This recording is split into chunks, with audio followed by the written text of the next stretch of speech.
મને આ ધોળકિયા પરિવારના છોકરાઓના, હું જો તમને એક વાત કહી દઉં, મારો આ નિયમ છે કે હું જિંદગીભર કોઈ દી વખાણ ન કરું. અને કોઈ મને માણસ આવીને એમ કહે કે દાદા મારે કથા કરવી છે અને કથાના જરાક તમે આમ જો આ બધું આ જરાક આમ કથા તો ખબર જ છે પણ અમારું જરાક આ ગાયા કરજો ને, એટલે એને કહી દઉં તમે કથા કર બદલી નાખો. કારણ કે હું કોઈના વખાણ કરવા આવતો નથી, હું તો મારા ઠાકુરની કથા કરવા આવું છું. અને બાકીની પરિવારની કોઈ સત્ય ઘટનાઓ આ સમાજને ઉપયોગી થવાની હોય તો એ ઘટનાઓને વ્યાસપીઠથી વાગળ હોય એ મારો ધર્મ છે. મારે કોઈના વખાણ નથી કરવા અહીંયા. અને વખાણ કરવા બોલાવા હોય તો તમારે બીજાને બોલાવી લેવા જોઈએ. વખાણ કરવા માટેનો હું કલાકાર નથી, હું તો કથાકાર છું સાહેબ. પૂજ્ય બાપુ એમ કહે કે તારે વખાણ કરવા હોય તો અમારી પાસે ન આવું, તારે બીજા કોઈક પાસે જવું.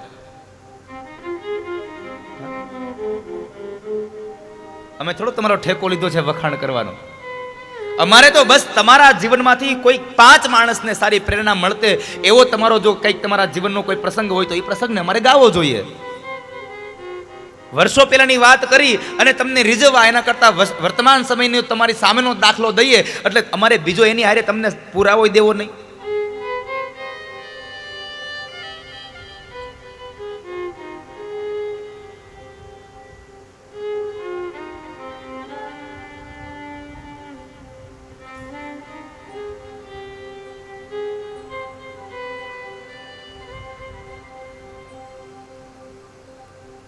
અને મેં કદાચ ગઈકાલે કે આગળના દિવસે પણ એક વાત કરી હતી કે એક ક્ષેત્રમાં કદાચ ધોળકિયા પરિવારે પોતાનું અનુદાન નહીં આપ્યું હોય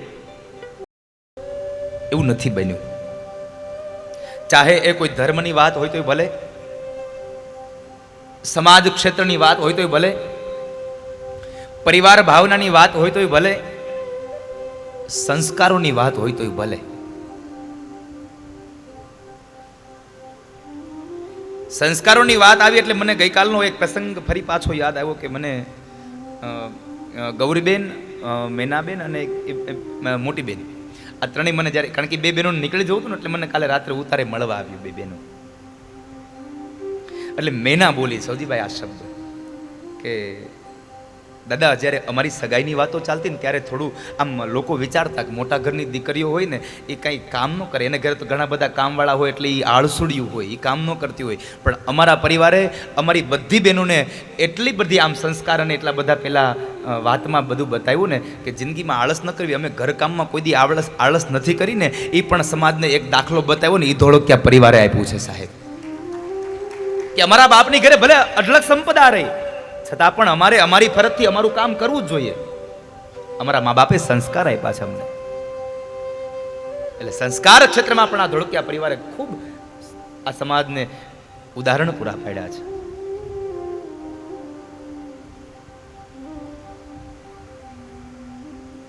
કેટલી વાતો કરીએ ને એટલી ઓછી છે આ પરિવારની. કારણ આ પરિવારે સમાજને દેખાડવા માટે નહીં, સમાજને આપવા માટે કશું કર્યું છે એટલા માટે.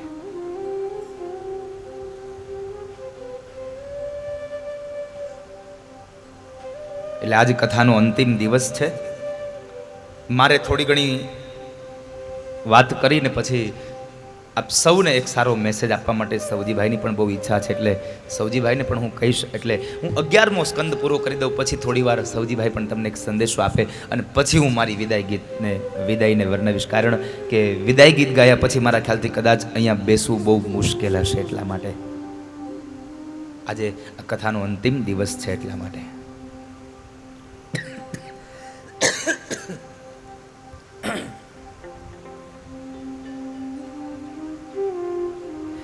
ગઈકાલ ભગવાનના લગ્ન થયા. એ લગ્નમાં મારે આપને મેં કાલે વાત કરી હતી કે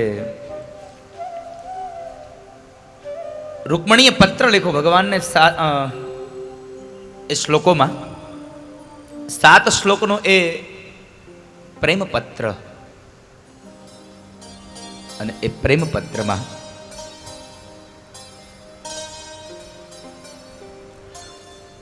આધ્યાત્મિક અર્થની પણ મેં વાત આપને કહી હતી કે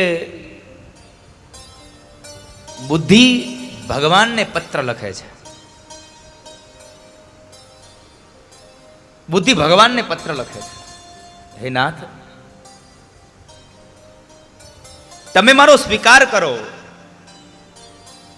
મેં આપનો સ્વીકાર કર્યો છે અને તમે જો મારો સ્વીકાર કરતા હોય તો તમે મને લેવા આવજો. પણ બુદ્ધિએ ભગવાનને કીધું તમે લેવા આવજો. લેવા આવો તો એક વાત વિચારીને આવજો કે તમે મને લેવા આવો એટલે ખાલી લેવા નથી આવતા, મારું હરણ કરવા આવો છો.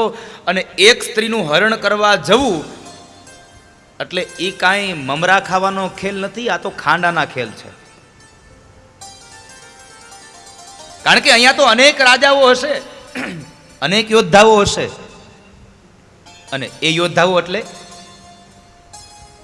બુદ્ધિરૂપી કન્યાનું હરણ કરવા ભગવાન આવે. પણ ત્યારે કોણ નડે તો કહે કામ, ક્રોધ, લોભ, મદ, મોહ, મત્સર, ઈર્ષા, આ બધાય શત્રુઓ છે ને આ બધા તમને અમારી આગળ હશે. આ બધાને તમારે જીતી અને પછી મને લઈ જવાની છે. એટલે તમે વિચારીને આવજો. પણ એક વાત રૂકમણીએ બહુ સરસ લખી છે, મજાની લખી છે વાત. તમે જો મને લેવા આવો ને તો હું તમને થોડીક મદદ કરું. શું મદદ કરું? કે અમારા પરિવારનો એક રિવાજ છે કે અમારા પરિવારમાં જે દીકરીના લગ્ન હોય એ દીકરીને માં ભવાનીના મંદિરે પૂજા કરવા જવાની હોય. ભવાનીના મંદિરે પૂજા કરવા જવાની હોય એટલે હું ભવાનીના મંદિરે જાઉં ને ત્યારે મને લેવા આવજો. બુદ્ધિએ ભગવાનને એમ કહ્યું, પ્રભુ તમે મને જેવી તેવી જગ્યાએથી ન લઈ જતા, પણ હું જ્યારે તમારું યજન કરતો હોઉં, તમારું મનન કરતો હોઉં, તમારી પૂજા કરતો હોઉં, મંદિરમાં બેઠો હોઉં, ત્યારે હું મન અને વિચારોથી પવિત્ર બન્યો હોઉં. આ સમયે તમે મને લેવા આવજો. જીવને લેવા જ્યારે હું સ્વચ્છ હોઉં ત્યારે આવજો. હું દવાખાનામાં અને 15 દિવસથી આ પથારીમાં પડ્યો હોઉં, મળમૂત્રનો ત્યાગ થઈ જતો હોય, આવી ગંદકીમાં પડ્યો હોય તઈ લેવા ન આવતા. હું મંદિરમાં બેઠો હોઉં તઈ મને લેવા આવજો. જીવ ભગવાનને આવી સ્તુતિ કરે છે. અને એ રૂકમણીની સ્તુતિ સાંભળી ભગવાન એમને લેવા ગયા. ત્યારબાદ ભગવાનનું દાંપત્ય જીવન ચાલ્યું. એમાં પ્રદ્યુમ્ન મહારાજનો જન્મ થયો દીકરા સ્વરૂપે. એમણે સમરાસુર નામના કામનો વધ કર્યો. પ્રદ્યુમ્ન મહારાજ એ સાક્ષાત કામદેવ છે, સાક્ષાત કામ છે. અને એમણે સમરાસુર નામના કામનો વધ કર્યો. ત્યારબાદ ભગવાનના અનેક લગ્નો થયા એની કથા છે. અનેક લગ્નો થયા. શું?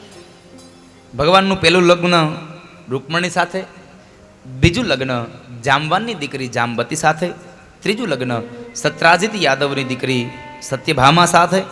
ત્યારબાદ ભગવાન સુયતનિયા કાલિંદી એટલે કે યમુનાને પરિણ્યા છે. ત્યારબાદ પ્રભુ સત્યાને, ભદ્રાને, લક્ષ્મણાને અને છેલ્લે મિત્રવિંદાને પરિણ્યા. આ 8 પટરાણીઓ એ ભગવાનની પટરાણીઓ છે. અને ત્યારબાદ ભૌમાસુર નામના અસુરે 16,100 કન્યાને કેદ કરી હતી. એ કન્યાઓને ભગવાને છોડાવી.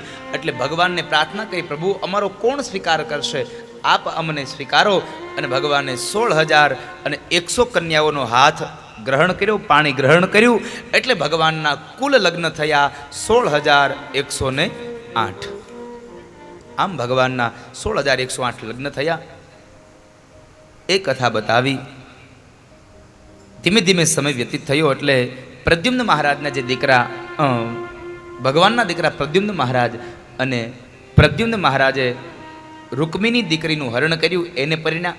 અને એને જે દીકરો થયો એનું નામ છે અનિરુદ્ધ મહારાજ. અનિરુદ્ધ મહારાજે રૂકમીના દીકરાની દીકરીનું હરણ કર્યું. એનું હરણ કરી એને પરિણ્યા. અને એ સમયે જ્યારે એ વડીલો જુગાર રમે છે અને એ જુગારની અંદર દાઉજી મહારાજ અને રૂકમી વચ્ચે થોડો ઝઘડો થયો. અને એ ઝઘડામાં દાઉજી મહારાજે રૂકમીના માથાની અંદર ભૂંગળ મારી અને એને મોતને ઘાટ ઉતાર્યો છે. ત્યારબાદ અનિરુદ્ધ મહારાજના બીજા લગ્ન બાણાસુરની દીકરી ઉષા સાથે થયા. મૂર્તિઓ એક, કન્યા એક, લગ્ન 3 વાર. પેલા લગ્ન સ્વપ્નમાં, બીજા લગ્ન મહેલના ઝરૂખામાં અને ત્રીજા લગ્ન એમણે બધા વડીલોના સહમતથી થયા. આ ઉષાહરણની કથા લગભગ મારા ખ્યાલથી તમે લોકોએ સાંભળી હોય છે કદાચ. કેટલા લોકોએ ઉષાહરણની કથા સાંભળી છે?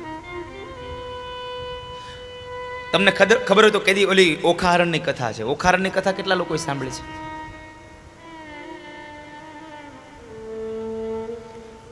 ઓખાહરણની કથા સાંભળી જરા હાથ ઊંચો કરો. ઉષાહરણની કથા સાંભળી હોય એ હાથ ઊંચો કરો. બરાબર. જુઓ આમ આમ આપણે કથામાં હોય પણ કથા આપણામાં ન હોય. કારણ ઓખાહરણ અને ઉષાહરણ આ કથા એક જ છે. આપણે કથામાં નથી ગયા એનું આ સ્પષ્ટ ઉદાહરણ. આપણે એનું નામ બદલી નાખ્યું, ઉષામાંથી ઓખા કરી નાખ્યું છે. આ મૂળ ઉપાધિ આ છે. આપણે કથામાં જઈએ પણ કથા આપણામાં ન આવે.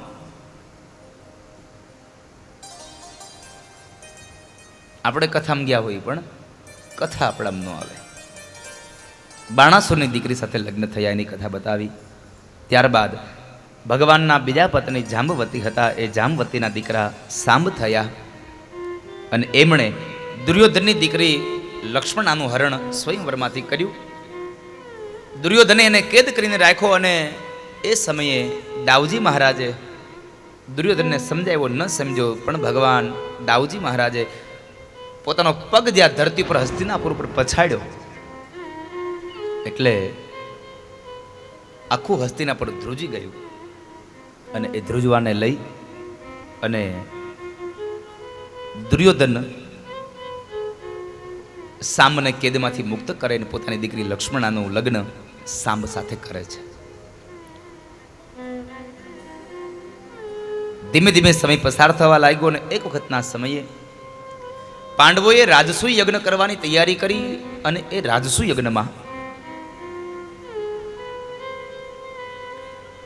પોતાના ભાઈઓને દિશાઓના રાજ્ય માટે મોકલ્યા છે. બધા રાજાઓ જીતાયા છે.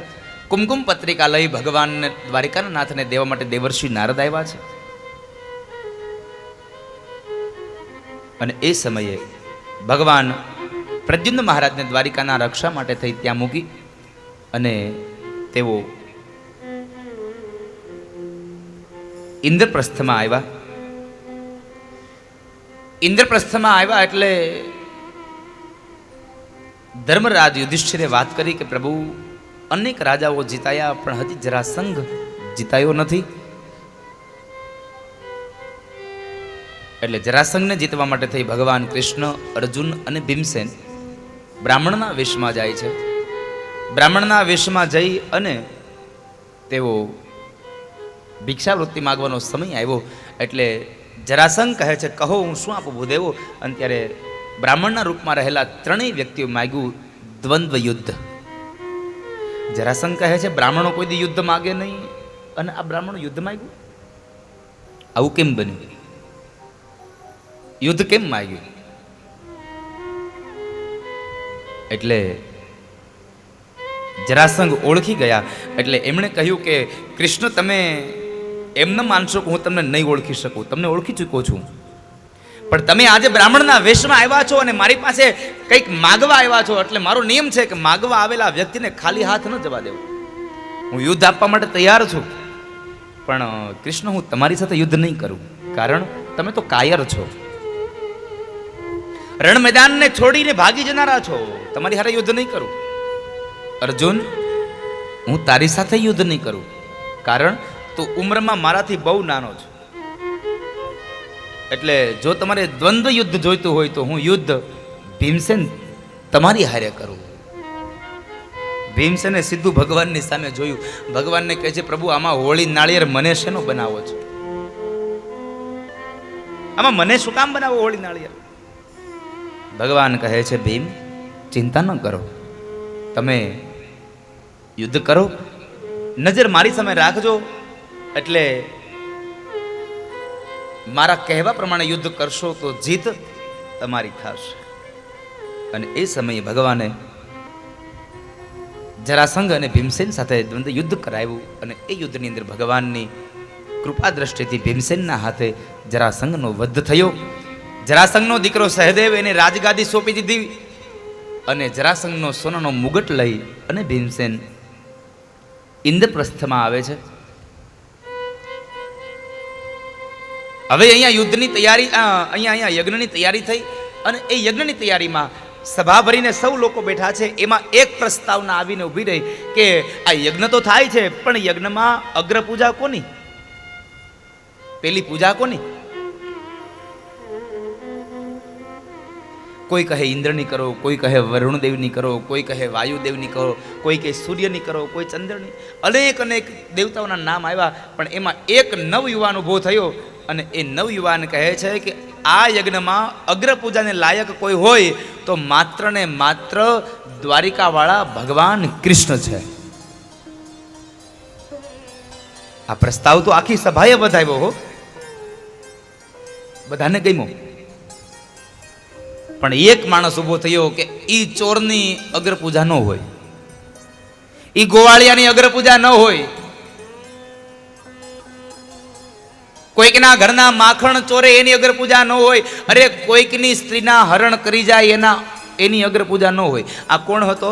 પરણવા ગયો તો ખાલી હાથ આવ્યો શિશુપાલ. બળતરા થાય ને, એક તો થાતું હોય ને એમાંય કોકે વાત હકાવી હોય, એમાંય કોઈક બીજો કદાચ ખરાબ થોડીક વાત કરે એટલે બંધ રહે, એટલે પછી એ બળતરા ઉપડે.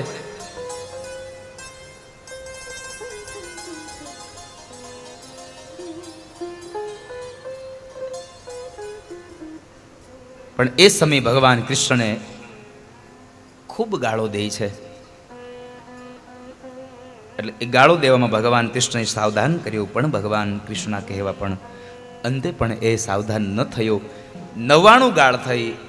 ભગવાન કહે છે, શિશુપાલ, મેં ફૈબાને 100 અપરાધની વાત કરી છે, તારા 99 અપરાધ થઈ ગયા છે, હવે એક બાકી છે.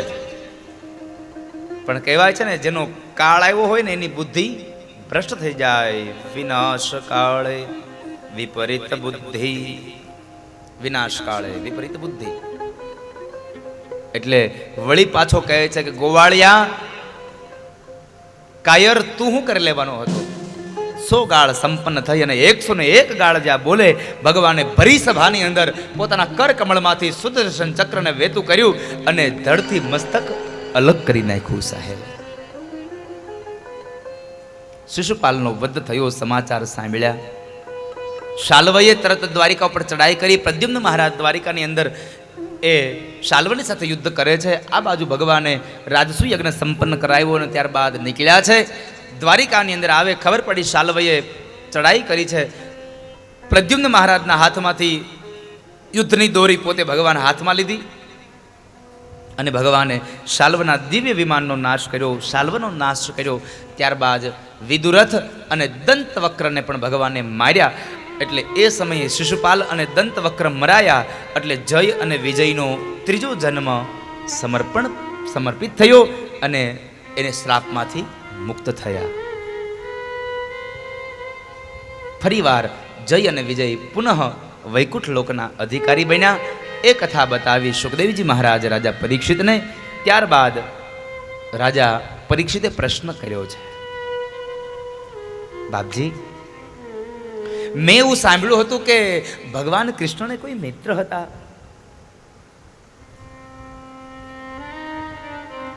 હા રાજા, ભગવાન કૃષ્ણને એક મિત્ર હતા. તો બાપજી એક કામ કરો ને,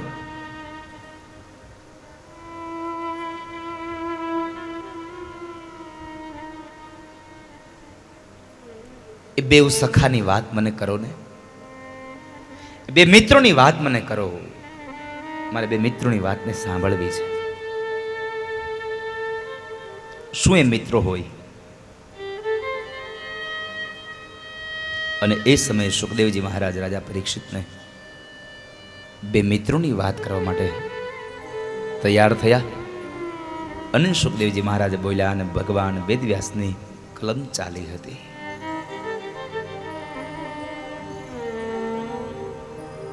કૃષ્ણસ્યાસિત સખા કશ્ચિદ બ્રાહ્મણો બ્રહ્મવિતમ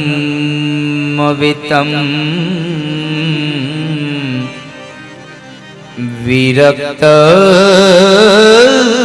ઇન્દ્રિયાર્થેષુ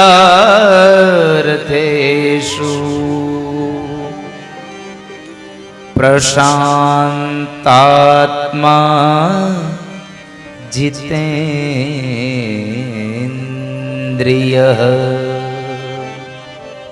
રાજા, જ્યારે ભગવાન સાંદીપની ઋષિના આશ્રમમાં ભણતા હતા ને, ત્યારે બાલ્ય અવસ્થામાં એના એક મિત્ર હતા સુદામા, પોરબંદરના બ્રાહ્મણ હતા. અને સુદામા બ્રાહ્મણ, જ્ઞાતિએ બ્રાહ્મણ નહીં પણ કર્મથી પણ બ્રાહ્મણ છે, પણ દરિદ્ર બ્રાહ્મણ છે. પણ ભાગવતકાર એમ કહે છે કે તમે સુદામાને કોઈ ગરીબ કહી અને ગાળો ન દેશો, કારણ સુદામા પાસે લક્ષ્મીની સંપદા ઓછી હતી પણ ભક્તિની સંપદા અમાપ હતી. સાહેબ, ભક્તિ બહુ હતી એનામાં.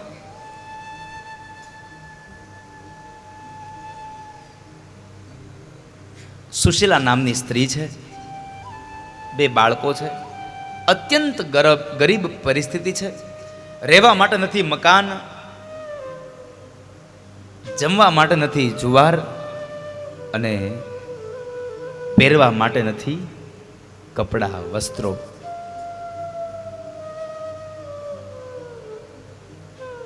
જ્યારે આવી પરિસ્થિતિ છે કે ઘરમાં જમવાનું પણ ન હોય, અને આવી પરિસ્થિતિમાં પણ છતાં સુદામા નામના બ્રાહ્મણને આ દુનિયાનું મહાનમાં મહાન કોઈ વ્રત હોય તો અયાચક વ્રત છે, અને એ અયાચક વ્રત સુદામા બ્રાહ્મણને છે કે કોઈ દિવસ કોઈના પાસે માગવું નહીં. એટલે કોઈના પાસે એટલે મારી વાતને સમજજો. સુદામા એમ કહે છે કે 2 હાથવાળા મનુષ્ય પાસે તો ન માગવું, પણ 1000 હાથવાળા હરિ પાસે કોઈ દી ન માગવું. એને આપવું હોય તો આપે, નહીં તો કઈ વાંધો નહીં. 1000 હાથવાળા હરિ પાસે પણ ન માગવું.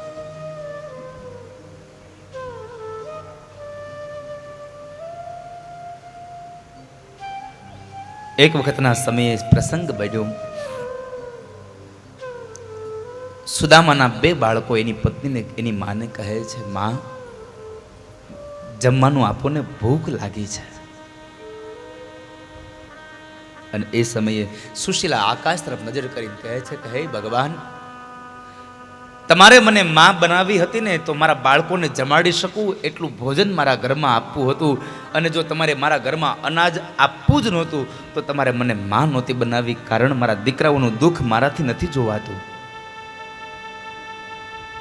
અને સાહેબ, ગરીબાઈ તો જેણે ભોગવી હોય ને એને જ ખબર હોય ગરીબાઈનો સમય કેવો હોય. આપણે તો બહુ સુખી છીએ, પણ આપણા દાદાઓને પૂછીએ ને તો ખબર પડે કે શું એને જિંદગી જીવાતા.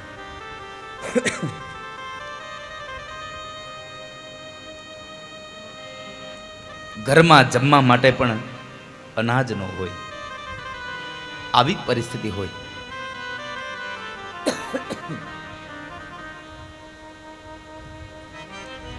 અત્યંત ગરીબ પરિસ્થિતિમાં પણ જે લોકોએ પોતાના પરિવારને સાચવો છે, આ સુદામા.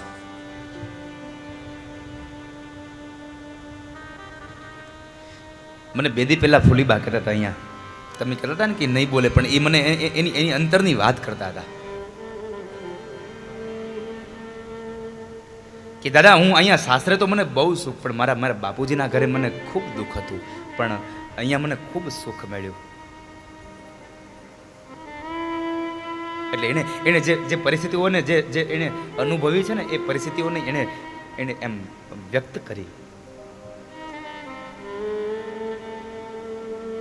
અને આપણે બધા સુખી થયા છીએ ને, એની પાછળ જો મોટામાં મોટું કોઈ કાર્ય હોય તો આપણા વડીલો દુઃખ ભોગવીને પણ કોઈને દુઃખી નથી કર્યા ને, એના પરિણામે આપણે સુખી થયા છીએ સાહેબ. બીજાના દુઃખમાં જેણે દુઃખ વેઠ્યું છે, બીજાના જ્યારે જરૂર પડી ત્યારે ઉપયોગી થયા છે, એટલા માટે આપણે સુખી છીએ સાહેબ.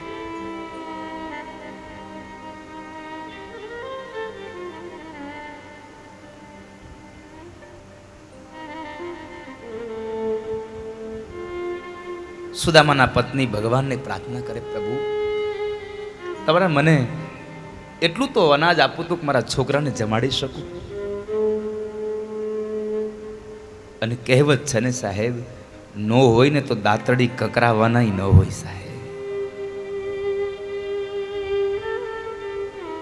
પણ દાંતડી કકરાવાના પૈસા ન હોય અને પછી ભગવાન સમય આવે અને અબજોપતિ બનાવે ને, તો મારી વ્યાસપીઠ આપને પ્રાર્થના કરે છે કે દાંતડી કકરાવાના પૈસા નહોતા નહીં, સમયને કોઈ દી ભૂલતા નહીં, એટલે કોઈ દિવસ તમારાથી કોઈનું અપમાન નહીં થાય સાહેબ. એ સમયને ભૂલી ન જવો કોઈ દિવસ. જુનાગઢનો બાવલો મુસલમાનમાંથી બાઉદીન બની ગયા અને એમણે જ્યારે જુનાગઢના વ્યક્તિઓ પાસેથી, ખેડૂતો પાસેથી કર ઉઘરાવવાનો ચાલુ કર્યો અને સૌ લોકો કર દેવા ઉભા રહ્યા હોય, જે કર ન આપી શકતા હોય એને કોવડાનો માર મારતા હોય, અને ત્યારે તમારી પાસે આટલું કમાવો છો, કર નથી. અને ત્યારે એક માણસે આવીને કીધું કે બાઉદીનભાઈ, નો હોય ને તેથી દાંતડી કકરાવનાય ન હોય. મારા બાપ, આ તો સમય છે, ક્યારે સમય આવીને વયો જાય ને એની ખબર ન પડે.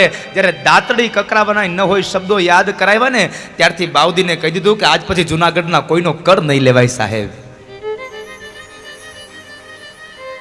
કારણ એ સમય એને યાદ આવ્યો કે જ્યારે હું લાકડા કાપવા જતો હતો અને મારા દાંતડાની મારે ધાર વહી ગઈ હતી અને એને કકરાવા ગયો ને ત્યારે મારી પાસે પૈસા નહોતા.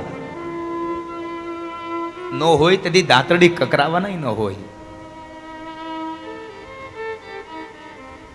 એટલે ભગવાન સુખ સંપદા આપે ને મારા બાપ, તો આપણે જે પરિસ્થિતિમાં હતા એ પરિસ્થિતિની જિંદગીમાં ભૂલી ન જવી કોઈ દિવસ. એને યાદ રાખીને જીવશો તો કોઈ દિવસ કોઈનાથી, તમારાથી કોઈનું અપમાન નહીં થાય, તમને કોઈ દી અહંકાર નહીં આવે.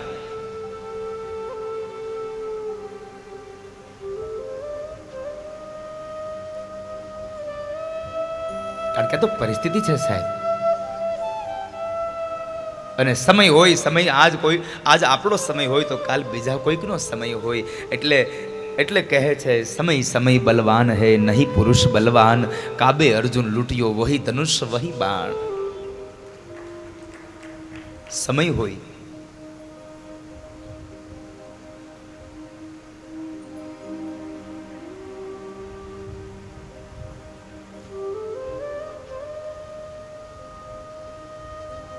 અને એટલા માટે સુશીલાને થયું લાવ મારા પતિને કહું, કારણ કે એ એમ કહેતા હતા કે મારો એક મિત્ર દ્વારિકા વાળો છે.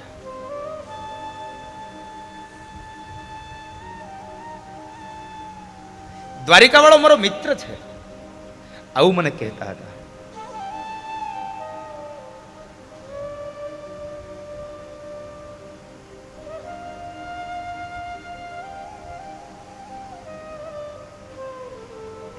સુશીલા કહે છે, પતિદેવ તમે મને યાદ છે એક વખત એમ કહેતા હતા કે મારે એક મિત્ર હતો બાળપણમાં.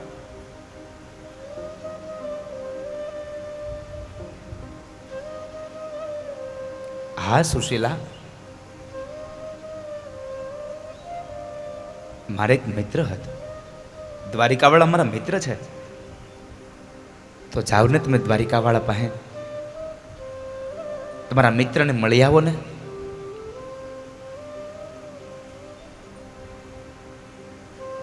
સુદામા કહે છે, સુશીલા તમે તો સમજુ નારી છો, હું શું તમને સમજાવું? તમને તો ખબર છે કે હું મરું પણ કોઈના પાસે માંગુ નહીં. મારે અયાચક વ્રત છે. અરે હું તમને ક્યાં માંગવા જવાનું કહું છું? તો હું તો તમને દ્વારિકાવાળાના તમારા મિત્રને મળવા જવા અને દ્વારિકાવાળાના દર્શન કરવા જવા માટેનું કહું છું. હું માગવાનું ક્યાં કહું છું? હું તો તમને દ્વારિકાવાળાના દર્શન કરવા જવાનું કહું છું. આટલા શબ્દો સાંભળ્યા ને એટલે સુદામાના બ્રાહ્મણ બોલ્યા છે કે સુશીલા, તમે જો મને દ્વારિકાવાળાના દર્શન કરવા માટે જવાની વાત કરતા હોવ ને, તો મારે દ્વારિકાવાળાના દર્શન કરવા દ્વારિકા જવાની જરૂર નથી. હું પોરબંદરમાં મારી ઓરડીમાં બેસીને આંખ બંધ કરું ને તોય મને દ્વારિકા વાળો અહીંયા દેખાઈ જાય છે. મારે દ્વારિકા જવાની જરૂર નથી પડતી. મને દ્વારિકા વાળો તો અહીંયા દેખાય છે.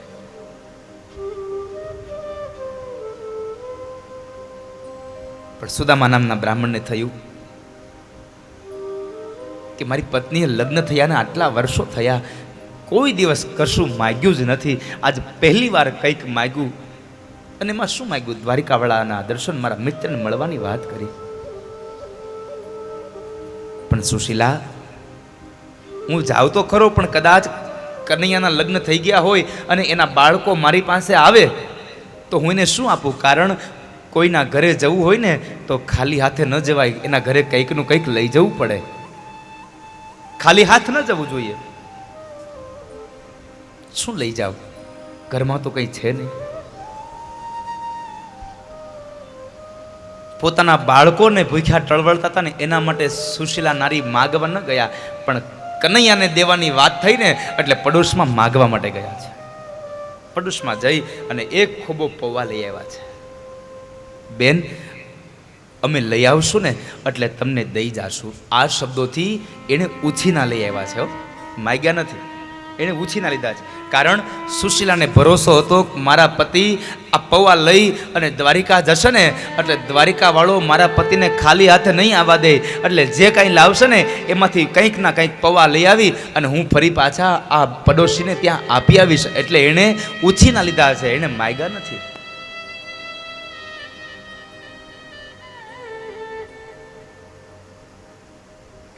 એ સમયે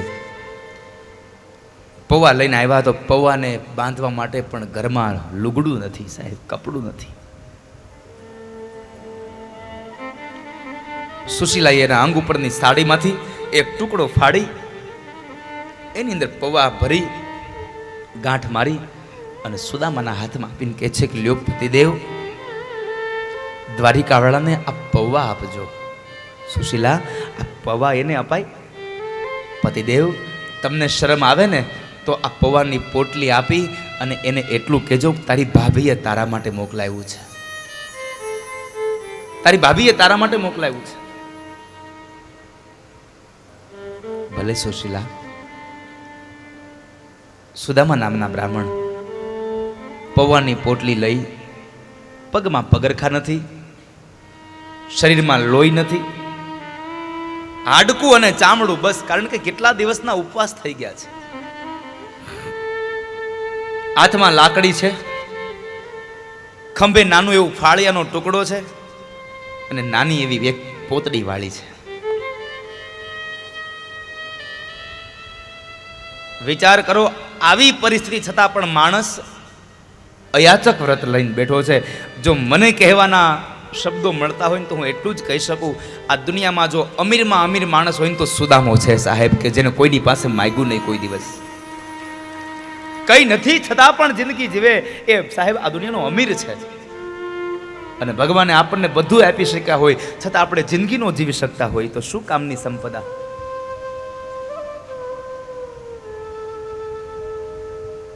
શું કામ નહીં?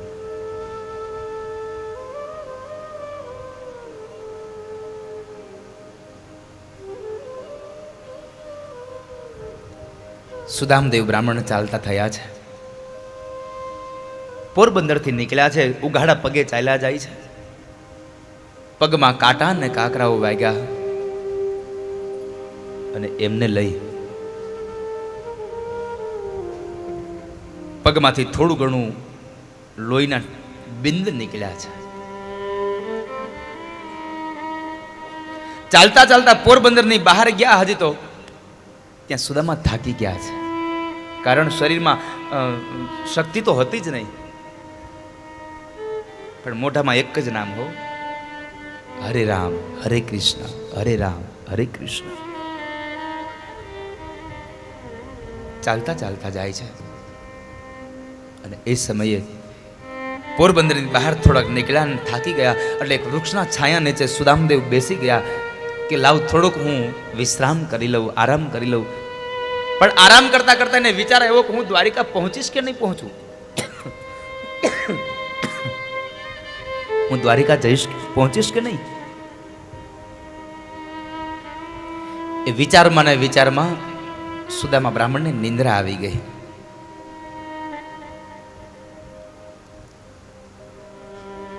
સુદામા બ્રાહ્મણને નિંદ્રા આવી એટલે ભગવાન નારાયણે ગરુડજીને પ્રાર્થના કરી, ગરુડ જાવ પોરબંદરની બહાર દ્વારિકાના માર્ગ ઉપર એક બ્રાહ્મણ વૃક્ષની નીચે સુતા છે, એને લઈ અને દ્વારિકાની બહાર કોઈ વૃક્ષની નીચે સુવાડી આવો, જાઓ. ગરુડને આજ્ઞા થઈ. ગરુડ આવ્યા, સુદામદેવ બ્રાહ્મણને ઉપાડી અને દ્વારિકાની બહાર મૂક્યા છે. ઘણી વાર પછી જાયગા થોડુંક ચાલ્યા ને ત્યાં સામે એક નગરી દેખાય છે. એટલે સુદામા બ્રાહ્મણ વિચાર કરે છે કે આ કઈ નગરી હશે, આ નગરી કઈ હશે? સામે વટે માર્ગો મળ્યા ને પ્રશ્ન કર્યો, હે ભાઈ આ કઈ નગરી છે? ભૂદેવ, આ તો દ્વારિકા છે. હે, દ્વારિકા? આટલું જલ્દી ન હોય. ચાલતા થઈ ગયા. વળી પાછો બીજા વટે માર્ગો હતા, એને પ્રશ્ન કર્યો કે ભાઈ આ કઈ નગરી છે? ભૂદેવ, આ તો દ્વારિકા છે. એમ? મને બતાવો ને, આ દ્વારિકા છે તો દ્વારિકાના નાથનો મહેલ, એની હવેલી ક્યાં છે?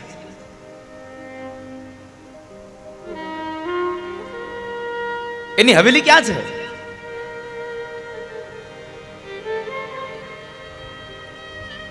મહારાજ,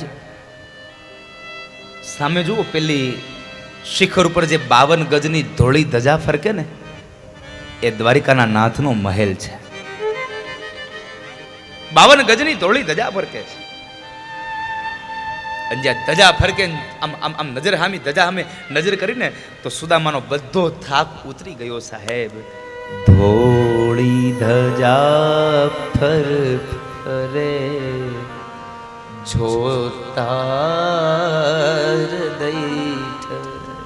ધોળી ધજાને જ્યાં જોવે ને ત્યાં માણસનો આમ આમ આમ આનંદ વ્યક્ત મળ્યો થવા કે આ તો મારા મિત્રનો મહેલ છે, આ મારા મિત્રની હવેલી છે.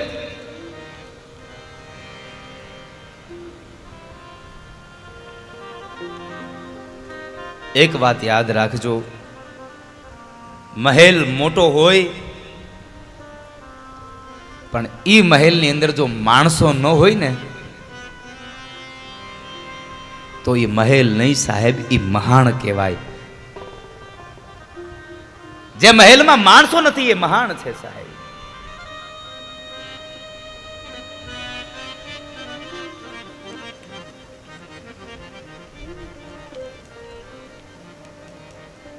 પણ તો દ્વારિકાના નાથનો મહેલ દેખાયો.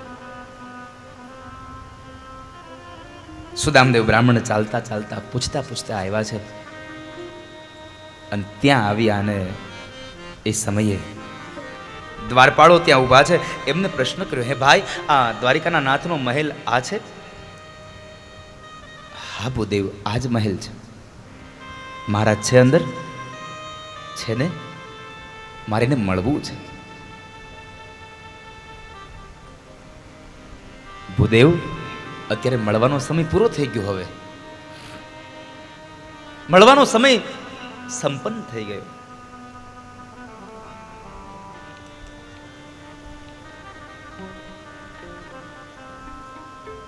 તમારે જોઈતું તો દાન આપી દઉં. ભાઈ, મારે દાન નથી જોઈતું, હું તો કૃષ્ણને મળવા આવ્યો છું. મારે દાન નથી જોઈતું. મહારાજ બધાય આવું જ કહે છે, અમારે મળવું છે, દાન જોઈતું નથી. પછી અંદર જવા દઈને એટલે ત્યાંથી બધું માગીને આવે છે. તમારે જોઈતું દાન લઈ લો, અંદર નહીં જવા દે. અરે ભાઈ, મારે દાન નહીં, મારે મળવું છે. હું કૃષ્ણનો મિત્ર છું, હું કનૈયાનો મિત્ર છું. જ્યાં મિત્ર છું એટલે આ શબ્દ સાંભળ્યા ને એટલે પેલો દ્વારપાળ ખડખડાટ હસી પડ્યો ને કહે છે કે ભૂદેવ, અમારા મહારાજને મિત્રોની ક્યાં તાણ છે? તમારા જેવો દુબળો પાતળો મિત્ર બનાવે? જુઓ તો ખરા, તમારા શરીર ઉપર નથી વસ્ત્રો, નથી તમારા શરીરમાં લોહી, તમારો ઢંગ તો જુઓ. આવો મિત્ર હોય અમારા મહારાજનો? મને લાગે છે તમે ઘણા દિવસથી જમ્યા નથી ને એટલે તમને ગરમી મગજમાં ચડી ગઈ છે. હાલો જમવું તો જમાડી દઉં. સુદામો કહે છે, નહીં ભાઈ, મારે જમવું નથી, મારે તો કનૈયાને મળવું છે. સુદામાએ હઠ પકડી મળવાની બીજી વાત ન કરે એટલે પેલો દ્વારપાળ સુદામાનું અપમાન કરીને કહે છે કે ભૂદેવ, દાન જોઈતો તો દાન લઈ લ્યો, અને જમવું હોય તો જમી લ્યો, બાકી અંદર નહીં જવા દેવાય. તમારા જેવા તો આખો દી મારું માથું ખાય છે. ચાલ્યા જાઓ, કાલ સવારે આવજો, લાઈનમાં ઉભા રહેજો. સુદામદેવ શું કરે છે? થોડું દુઃખ લાગ્યું, મારા મિત્ર સુધી નહીં પહોંચાય. પણ બીજો જે દ્વારપાળ હતો ને થોડો વિવેકી હતો, નમ્રતા વાળો હતો. એમણે બીજા દ્વારપાળને કીધું, એ ભાઈ શું કરે છે તું? આ ગમે તેમ તો એ બ્રાહ્મણ છે, અને બ્રાહ્મણનું અપમાન જિંદગીમાં ન કરવું કોઈ દિવસ. બ્રાહ્મણ તો સદૈવ ને માટે વંદનીય છે, માટે એનું અપમાન ન કરવું જોઈએ. કારણ આ દુનિયામાં બ્રાહ્મણ જે આપી શકે છે ને એ બીજું કોઈ નથી આપી શકતું સાહેબ. પણ આપણને અભિમાન એમ છે કે અમે બ્રાહ્મણોને આપ્યું. ના સાહેબ, આપણે બ્રાહ્મણો નથી આપ્યું, બ્રાહ્મણે આપણે આપ્યું. એના બદલામાં આપણે કશું ના આપી શકીએ. કારણ આપણે બ્રાહ્મણને દક્ષિણા આપીએ ને, કદાચ એ પ્રસંગ અનુસાર દક્ષિણા ઓછી આપી હોય ને તોય બ્રાહ્મણ એમ કહે છે, આયુષ્યવાન, લક્ષ્મીવાન, કીર્તિવાન, પુત્રવાન, વંશે સદૈવ ભવતામ હરિભક્તિ રસ્તુ. તમારા પરિવારમાં ભક્તિ આવે, તમારો વંશ ક્યારેય નિર્વંશ ન જાય, તમારે ત્યાં યશ આવે, તમારે ત્યાં કીર્તિ આવે, તમારે ત્યાં લક્ષ્મી આવે. આટલા આશીર્વાદ બ્રાહ્મણ તમને આપે છે સાહેબ. અને એ આશીર્વાદના બદલામાં આપણે શું આપ્યું હોય? કાં તો 1100 ને કાં તો 2100.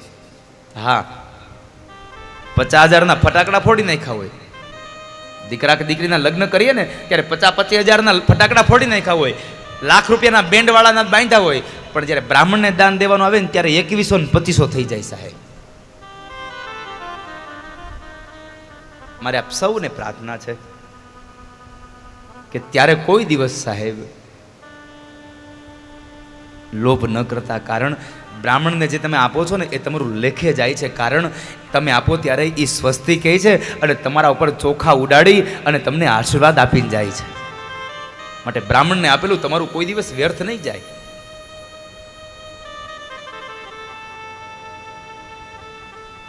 બ્રાહ્મણને તમે એમ પૂછો કે દાદા કેટલા દેવાના, અને બ્રાહ્મણ તમને એમ ન કહે કે આટલા દેવાના, એટલે એનો અર્થ એવો નથી કે તમને આમ બસ આપી દો.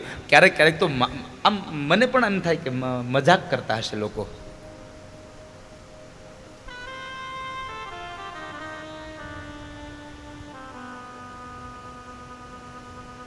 મારી નાનપણની વાત કહું સૌજીભાઈ તમને. હું જ્યારે લગ્ન વિધિ કરાવવા જતો, મને અતિશય મને આમ હું કોઈના પેલા કોઈની આલોચના કરવા માટે વાત નથી કરતો, પણ તમે વિચાર કરો માણસના માનસ કેવા. દીકરાને પરણાવીને આવે અને આપણે જ્યારે સૌથી છેલ્લે ગણપતિ દાદાની ઉત્થાપન કરીને ગોરબાપા વાટે બેઠા હોય.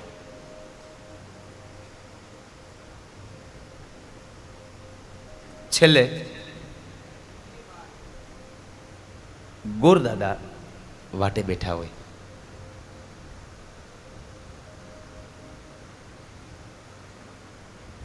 અને એ સમયે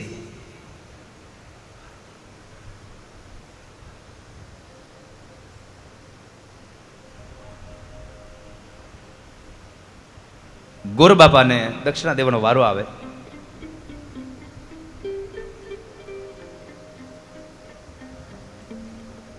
ત્યારે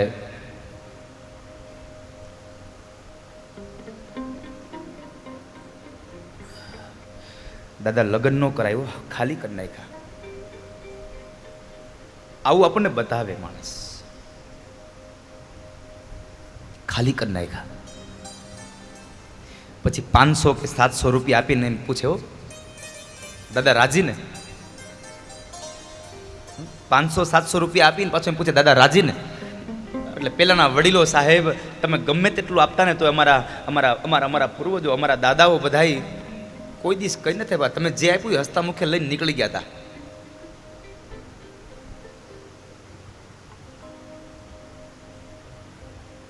અને વિશેષમાં એવું બને કે 500-700 આપીને પછી વળી પાછા 500 નોટ આપીને એમ કે હવે સમજો આ અમારા વધારાના હો, જાણે એને બ્રાહ્મણ ઉપર ઉપકાર કર્યો હોય.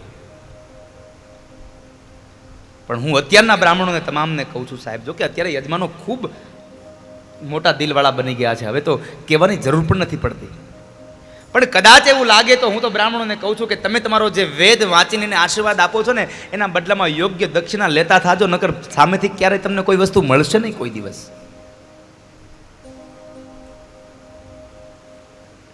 અને હું આપ સૌ પરિવારને પણ એટલી પ્રાર્થના કરીશ કે આપના ઘરે કોઈ શુભ મંગલ કાર્ય હોય અને કોઈ બ્રાહ્મણનું સંતાન જ્યારે એ મંગલ કાર્ય કરવા માટે આવે ને તો એને ખુશ કરીને મોકલજો. કારણ તમારા ઘરમાં બ્રાહ્મણ રાજી થઈને જશે ને એટલે તમારા ઘરમાં તમામ દેવતાઓ રાજી થઈને રહેશે. કારણ જ્યાં બ્રાહ્મણ સુખી ત્યાં તમામ દેવતાઓ સુખી છે.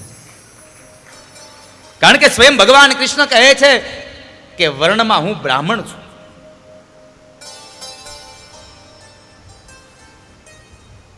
એટલે બ્રાહ્મણને રાજી કરજો. અને બ્રાહ્મણો તો ભગવાનનું મુખ છે. બ્રાહ્મણોસ્ય મુખમાં સિદ્ધ બાહુ રાજન્ય.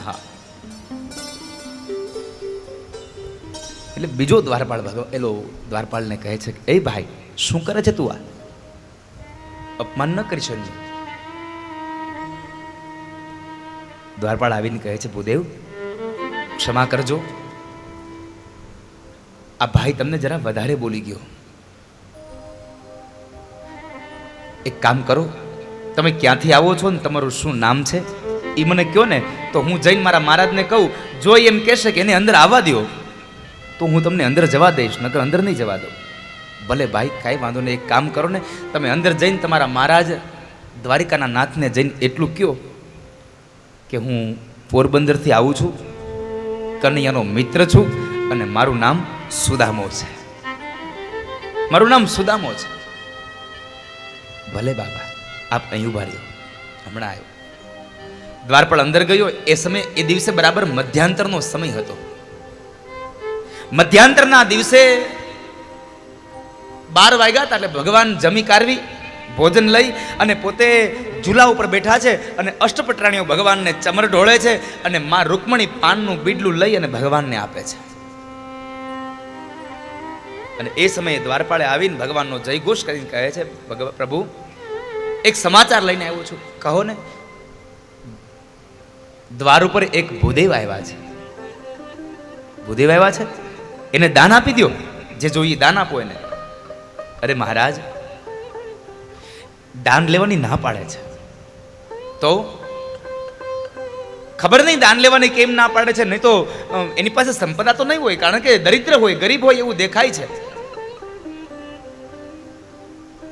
ગરીબ હોય એવું મને લાગે છે. નથી પહેરવાના કપડા, નથી એના શરીરમાં લોહી, નથી પગમાં પગરખા. ઘણા દિવસથી ભોજન ન કર્યા હોય ને એવું લાગે છે. અરે તો એને જમાડી દો ને. મહારાજ અમે એને જમાડવાની વાત કરી પણ એ જમવાની ના પાડે છે. તો એ એક જ હઠ લઈને ઊભા છે કે મારે કૃષ્ણને મળવું છે, મારે કૃષ્ણને મળવું છે. અને એ એમ કહેરાવે છે કે તમે જઈને કૃષ્ણને કહો ને કે હું પોરબંદરથી આવું છું, એનો મિત્ર છું અને મારું નામ સુદામો છે. ત્યાં સુદામો શબ્દ સાંભળ્યા ભગવાન એકદમ ઝૂલા ઉપરથી ઉતર્યા. મારો સુદામો આવ્યો, મારો સુદામો આવ્યો, મારો બાળપણનો સખો આવ્યો. પગમાં ન પગરખા પહેર્યા ભગવાને હો. એકદમ ભગવાન 56 સીડી ઉતરવા લાગ્યા. અને એ સમયે ભગવાનનું ઉતરીય અંગ ઉપરથી પડી ગયું, પણ ભગવાન ઉતરીયને લેવા માટે પણ ઊભા ન રહ્યા. અને મોઢામાંથી એક જ શબ્દો, મારો સુદામો, મારો સુદામો, મારો સુદામો. ભગવાન દોડતા દોડતા ગયા છે. અષ્ટપટરાણીઓ કહે છે આવો મિત્ર કોઈ જોયો જ નથી, આ કોણ? એ ઝરૂખામાં આવીને જોવે અને ભગવાન એકદમ નીચે ઉતરી ગયા અને દરવાજા ઉપર જઈ અને સુદામાને બાથમાં ભરી અને ભગવાને સુદામાને ગોળ ગોળ ઘુમાવ્યો છે. ઘણા સમય પછી જ્યારે બે મિત્રો મળે ને એનું મિલન સાહેબ જોવા જેવું હોય. કેટલો આમ આનંદ વ્યક્ત થતો હોય. બાળપણના મિત્રો મળે તો કેટલો આનંદ થાય. આપણે કમાતા હોઈએ, બહુ ઊંચી પોસ્ટ પર પહોંચી જઈએ અને પછી એ જે પ્રાથમિક શાળામાં, હાઈસ્કૂલમાં અને કોલેજમાં ભણતા વિદ્યાર્થીઓ જ્યારે ઘણા વર્ષો પછી મળે ને તો કેટલો આનંદ થાય સાહેબ. અમે પણ કહીએ કે આ મારો મિત્ર છે, અમે હારે ભણતા, અમે બે લંગોટિયા મિત્રો છે.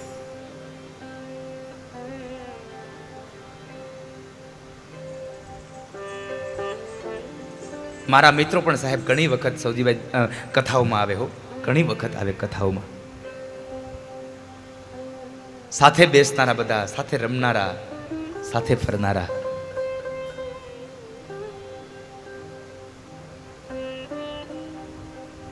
મને પણ એ મિત્રોને મળવાની આમ આમ આમ આકાંક્ષાઓ થાય કે હું મારા એ મિત્રોને મળું. અને જો કે સૌજીભાઈએ પણ મને આ શબ્દો કહ્યા હતા કે હવે છે ને તમે મહિનામાં 2 જ કથા આપો, એક કથા કરીને 7 દિવસ તમારા પરિવાર માટે ને એક કથા કરીને 7 દિવસ તમારા મિત્રો માટે સાહેબ, કારણ કે એના માટે પણ આપણું જીવન હોવું જોઈએ.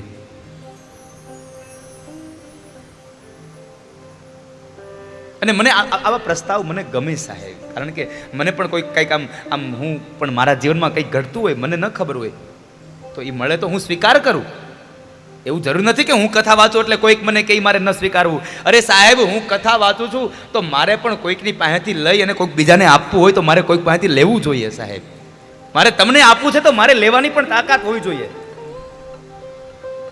સહજતાથી સ્વીકારતા આવડવું જોઈએ. એનું અભિમાન ન હોવું જોઈએ કે હું કથાકાર છું સૌજીભાઈ કે બીજો કોઈ કંઈ મારે ન કરાય.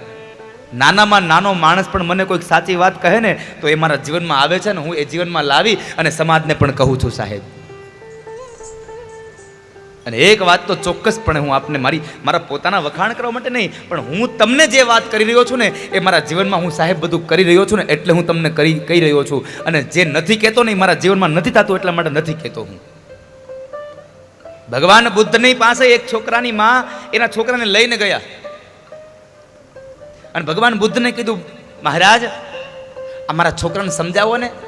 શું થયું? એને ગોળ ખાવાની બહુ આદત છે, એને ના પાડો ને ગોળ ન ખવાય. બેન 8 દિવસ પછી આવજો. એટલે ઓલા બેનને એમ કે કઈક વિધિ આવતી હશે એટલે 8 દિવસ પછી કીધું છે. 8 દિવસ થયા ને વળી પાછા એ બેન એના દીકરાને લઈને આવ્યા ભગવાન બુદ્ધ પાસે અને કહે છે, મહારાજ આને કહો ને ગોળ ન ખવાય. અને ત્યારે બુદ્ધ ભગવાન કહે છે, દીકરા ગોળ ન ખવાય હો, બહુ ગોળ ન ખવાય. આટલા શબ્દો કહીને ભગવાન બુદ્ધ મૌન થઈ ગયા. એટલે પેલા દીકરાની માએ પૂછ્યું, મહારાજ તમારે આટલા શબ્દો કહેવાતા તો 8 દિવસ પછી હું કામ બોલ્યા? મને એમ કે કોઈક વિધિ હશે આ ગોળ બંધ કરવાની. અને ત્યારે ભગવાન બુદ્ધ બોલ્યા, હા બેન માં વિધિ જ હતી, પણ વિધિ તારા છોકરા માટે નહીં, વિધિ મારા માટે હતી. કારણ હું ગોળ ખાતો બંધ થયો ને એટલે તારા છોકરાને કહેતો થયો કે ગોળ ન ખવાય. હું ગોળ ખાતો હોઉં તો કોઈને ન કહેવાય ગોળ ન ખવાય એમ. મારામાં પેલા હોવું જોઈએ પછી હું બીજાને કહી શકું કે તમે તમારા મા બાપની સેવા કરજો. હું મારા મા બાપની સેવા ન કરતો હોઉં, મારા મા બાપને ન સાચવતો હોઉં ને તો વ્યાસપીઠથી કહેવાનો મને અધિકાર નથી સાહેબ.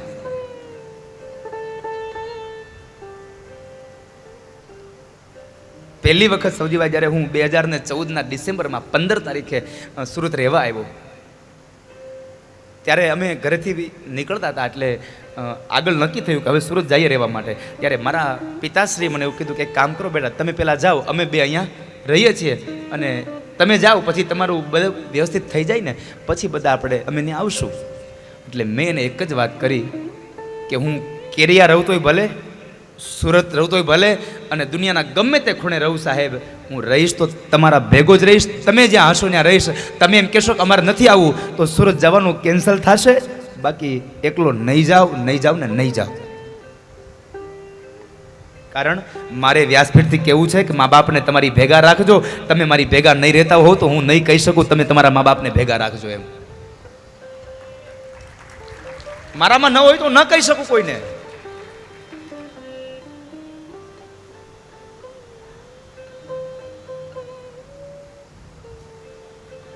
સુદામાને તેડી દીધા છે.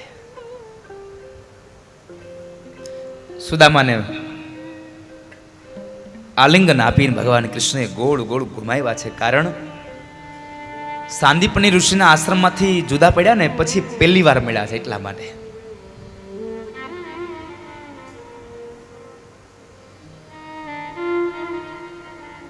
સુદામાને કહે છે, સુદામા ક્યાં હતો અત્યાર સુધી? તને તારા આ કનૈયાની યાદ ના આવી? મિત્રની યાદ ના આવી? ભાગવતકાર એમ કહે છે કે સુદામાની આંખમાં તો નીર ભર્યા હતા કૃષ્ણને જોઈને, પણ કૃષ્ણએ સુદામાને જોઈને પણ કનૈયાની આંખના ખૂણાઓ પલ્લી ગયા હતા.